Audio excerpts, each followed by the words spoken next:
Bonjour. Bonjour, je suis Déborah Papiernik. Je travaille chez Ubisoft dans le jeu vidéo. Je dirige un département qui prend les marques ou les expertises du jeu vidéo et d'Ubisoft pour les amener au-delà du jeu vidéo. On développe toutes sortes d'expériences avec d'autres secteurs, avec le divertissement, le monde du spectacle ou des attractions, avec la santé, avec l'industrie et avec la culture plus traditionnelle comme les documentaires, l'éducation ou les musées. Bonjour à tous, je m'appelle Gabrielle Alperne et je suis philosophe. Alors le problème c'est que quand on dit philosophe, l'imaginaire collectif imagine un vieux sage avec une longue barbe qui plane dans le monde des idées et ça ne correspond pas vraiment à ce que je suis ni à ce que je fais. Je pense que les philosophes devraient plutôt avoir un pied dans le monde des idées et un pied dans la réalité, passer autant de temps à méditer, à réfléchir, à écrire et à passer du temps avec des architectes, des artistes, des créateurs de mode, des directeurs de maisons de retraite et pourquoi pas même des agriculteurs. Et c'est ce que je fais toute la journée. Alors, qu'est-ce qui a bien pu se passer pour que j'en arrive là ? On va rembobiner le film. On est en 2008, crise financière. Le monde s'écroule autour de nous et c'est à ce moment-là que j'arrive à l'école normale supérieure. Et alors tout le monde me dit, mais ça sert à quoi la philosophie ? Le monde s'écroule autour de nous et bon, est-ce qu'on a vraiment besoin de philosophes ? Alors outre le fait que c'était une phrase qui m'énervait énormément, je me disais que si les gens pensaient ça des philosophes, eh bien c'est peut-être parce que les philosophes avaient déçu. Ils n'avaient peut-être pas été là comme on avait besoin d'eux, où on avait besoin d'eux et quand on aurait eu besoin d'eux. Et de fait, on nous faisait faire des commentaires de textes de Descartes et de Spinoza toute la journée. Et je me disais effectivement, si c'est ça le rôle du philosophe dans la cité, bon, c'est un peu court. Donc cette question du rôle du philosophe dans la cité, eh bien, je l'ai cherchée dans plein de mondes. J'ai cherché en politique, en passant quelques années en cabinet ministériel. J'ai également cherché dans le monde économique, en co-dirigeant un incubateur de start-up. Je suis même allée jusqu'à Jérusalem en explorant les textes religieux en profondeur pour voir justement s'il n'y avait pas là quelque chose où le philosophe pouvait, en tout cas un rôle que le philosophe pouvait jouer. Et de tout ça, j'ai compris que le rôle du philosophe, c'est surtout pas d'être dans un monde, mais au contraire, c'est d'être dans plein de mondes différents, d'être aux frontières, aux interfaces, d'avoir un pied dans plein de mondes différents, de manière à les réconcilier, ces mondes, et à les hybrider. Ça veut dire quoi, hybrider ? C'est quoi l'hybridation pour toi ? Alors l'hybridation, je la définis comme le mariage improbable. Le mariage improbable, c'est-à-dire que c'est le fait de mettre ensemble des choses, des arts, des cultures, des imaginaires, des générations, des secteurs, des filières, des industries, qui a priori n'ont pas grand-chose à voir ensemble, voire qui pourraient sembler contradictoires, mais qui justement, mis ensemble, permettent de créer quelque chose de nouveau. Une nouvelle industrie, une nouvelle filière, un nouvel art, un nouveau lieu. Bref, de nouveaux mondes. L'hybridation, c'est un art de vivre, un art de penser et un art de travailler, je crois. Oui, c'est vrai que quand tu définis l'hybridation comme ça résonne pas mal avec ce que je fais. Moi, j'aime créer des ponts entre ces mondes qui ne se connaissent pas obligatoirement. Et créer par cet intermédiaire des expériences qui vont surprendre, des mariages improbables, comme tu le dis. Par exemple, une expérience en réalité virtuelle au volant de la voiture autonome de Renault, ou les lapins crétins dans les jardins du château de Versailles, ou dans une brosse à dents pour apprendre aux enfants à mieux se laver les dents. Ou Assassin's Creed en vidéo interactive à l'exposition Venise de Grand Palais Immersif à Bastille, ou en escape game aux Invalides, ou encore le jeu vidéo Far Cry Primal en support d'un documentaire sur le rôle de la femme dans la préhistoire, un documentaire scientifique tout à fait sérieux, ou en réalité virtuelle pour vous mettre dans la peau de la femme du Paléolithique au Muséum d'histoire naturelle. Alors, ça fait 25 ans que je travaille chez Ubisoft, mais je ne suis pas joueuse. En fait, vous me donnez une manette, je regarde encore où est le X et le A, je ne sais pas me balader en 3D. Voilà. D'ailleurs, quand je suis rentrée chez Ubisoft, ça a surpris mon entourage, ma famille, mes amis. Même le PDG d'Ubisoft m'a trouvé en entretien que je n'avais pas trop une tête à vendre du jeu vidéo.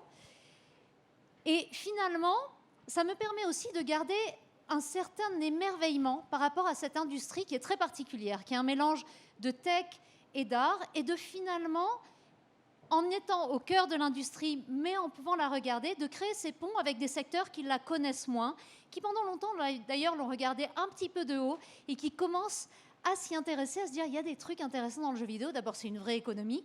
Et puis, il y a des trucs intéressants dans la création. Après, pour monter ces projets, c'est vrai que je m'inspire de tout. L'inspiration, elle est dans notre quotidien, elle est dans les livres, dans les séries, dans les visites de musées, dans les rencontres sportives, dans nos expériences d'achat, dans tout, dans des publications scientifiques, elle est vraiment partout. Et ce qui est important, c'est les rencontres. Moi, les opportunités, elles se créent dans les rencontres. Je parle à beaucoup de gens. Ça ne veut pas dire que je vais faire du business avec. Ça veut dire que je vais apprendre à les connaître, que je vais m'intéresser vraiment à eux, à leurs challenges. Pour ça, il faut des rencontres qui sont généreuses. On parle de tout, on prend le temps. Et puis, il faut être patient, parce que ce n'est pas la première fois qu'on va rencontrer quelqu'un, qu'on va créer une expérience d'hybridation entre nos secteurs. Pour que ça puisse arriver, il faut créer la confiance. La confiance avec ses partenaires, la confiance aussi au sein de son équipe. Et puis, un petit peu de confiance en soi pour oser. Pour oser penser tout haut, pour oser penser hors de la boîte. Et finalement, oser dire, oser exprimer ses idées peut-être un peu folles. C'est finalement la confiance qui va créer l'audace. Oui, l'audace, et ça demande effectivement du courage, hein, parce que c'est tellement facile de rester dans son petit monde, dans son métier, dans son secteur, dans son territoire. D'ailleurs, la société crève de ça. Notre société crève des silos, des étiquettes qu'on passe notre vie à coller sur les uns ou sur les autres. On crée des fractures comme ça entre les gens. Alors, il y a les agriculteurs d'un côté, puis il y a les start-upers, et puis il y a les artistes, et puis il y a les jeunes, et puis il y a les personnes âgées. Comme si on divisait le corps citoyen en morceaux. Et on crée des frontières artificielles et des frontières absurdes entre les mondes, entre les métiers, entre les générations. Donc c'est pour ça qu'il me semble que tout le sujet, c'est d'apprendre justement à hybrider les mondes. Je pense que les industries créatives et culturelles auront une dimension d'autant plus sociétale et même civique si elles jouent justement ce rôle d'hybridation entre les mondes.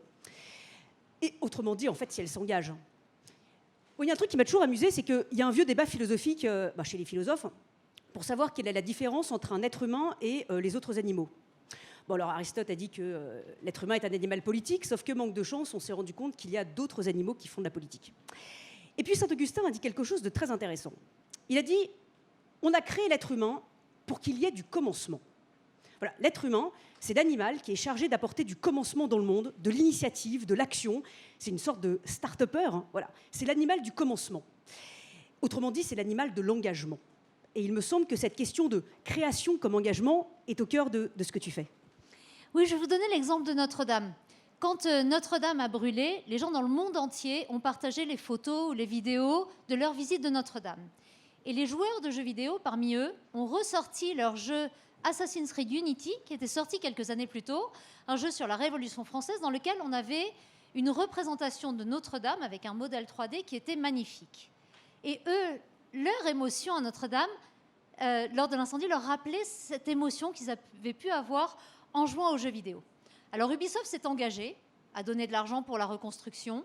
On a aussi mis le jeu Assassin's Creed Unity à disposition de tout le monde, gratuitement, pour que les gens puissent jouer. Et puis avec mon équipe, on s'est dit, eh ben, on peut aller un cran plus loin, on peut s'engager un cran plus loin. On est allé chercher le modèle 3D qui était dans le jeu d'Ubisoft, on l'a sorti du jeu, c'est juste un modèle 3D qui peut vivre en dehors du jeu, on l'a mis dans un moteur de réalité virtuelle pour créer une expérience de réalité virtuelle qui vous permet de visiter Notre-Dame. Physiquement, vous vous promenez dans Notre-Dame avec un casque de réalité virtuelle sur la tête. On a fait ce cadeau au monde en quelque sorte. C'est disponible si vous avez un casque, c'est disponible dans la crypte archéologique si vous voulez y aller, et c'est également disponible dans le réseau des microfolies, dont vous avez certainement entendu parler, cette initiative du ministère de la Culture pilotée par la Villette. Alors justement, ce qui est intéressant, c'est qu'à travers cet exemple, tu allais un peu plus loin que ta fiche de poste. Voilà, pourquoi aller toujours plus loin justement dans cette question d'engagement ?